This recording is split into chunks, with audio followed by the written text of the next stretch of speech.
ഗുരുവായൂരപ്പനെ അമ്പലനടയിൽ വെച്ച് കണ്ടു. കുശലാന്വേഷണത്തിന്റെ ഒടുവിൽ ചോദിച്ചു, കൃഷ്ണ, അങ്ങെന്തേ ശ്രീലകം വിട്ട് ഇവിടെ വന്നിരിക്കുന്നു? കൃഷ്ണൻ പുഞ്ചിരിച്ചുകൊണ്ട് പറഞ്ഞു, ഇവിടെ ഇരിക്കുന്നതാണ് സുഖം. എന്റെ നടക്കൽ നിന്ന് ഭക്തിയുടെ പേരിൽ പലരും കാട്ടിക്കൂട്ടുന്ന കോപ്രായങ്ങൾ ഇങ്ങനെ കണ്ടിരിക്കാൻ നല്ല രസാണ്. എല്ലാവർക്കും ഒരു കാര്യം നിർബന്ധമാണ്, ഉത്തരത്തിലുള്ളത് കിട്ടുകയും വേണം, എന്നാൽ കക്ഷത്തിലുള്ളത് പോവുകയുമരുത്.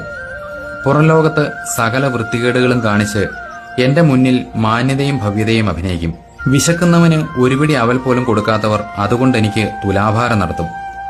ജന്മം നൽകിയ മാതാപിതാക്കളെ ശുശ്രൂഷിക്കാത്തവർ എന്റെ ചുറ്റിനും ശയനപ്രദക്ഷിണം നടത്തും. പൊതുസമൂഹത്തിൽ അസഭ്യം പറയുന്നവർ ഇവിടെ വന്ന് നാമസങ്കീർത്തനം നടത്തും.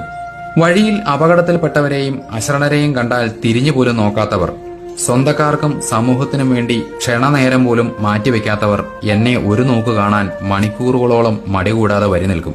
സകല ജീവജാലങ്ങളിലും അവനവനിലും ചൈതന്യമായി വിളങ്ങുന്ന എന്നെ തിരിച്ചറിയാതെ ക്ഷേത്രങ്ങളിലും ശിലകളിലും എന്നെ അന്വേഷിച്ച് നടക്കും. കൃഷ്ണ, ഒരു ചോദ്യം കൂടി. ക്ഷേത്രത്തിൽ നിന്ന് പലതും കളവ് പോകുന്നുണ്ടല്ലോ? കൃഷ്ണൻ ചിരിച്ചുകൊണ്ട് പറഞ്ഞു, അതേ, കുറെ കള്ളന്മാർ എന്റെ മുന്നിൽ ഓരോന്ന് കൊണ്ടുവന്ന് സമർപ്പിക്കുന്നു. വേറെ കുറെ കള്ളന്മാർ അത് എടുത്തുകൊണ്ട് പോവുകയും ചെയ്യും.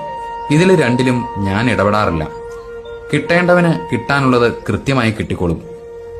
അതായത് അവനവന്റെ മനസ്സിലിരിപ്പിനും കയ്യിലിരിപ്പിനും അനുസരിച്ച്.